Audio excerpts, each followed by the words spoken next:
hello guys आपलोके एने আছে আপোনালোকৰ ভালে এটা টষ্টটো দেখাই আপোনালোকক মানে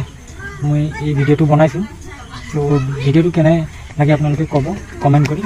জনাব ঠিক আছে তো আজি ভিডিওটো আপোনালোকক দেখাইছো কেনেকৈ হৈছে লাইট মানে যিমান আছিলে সব গুচি গ'ল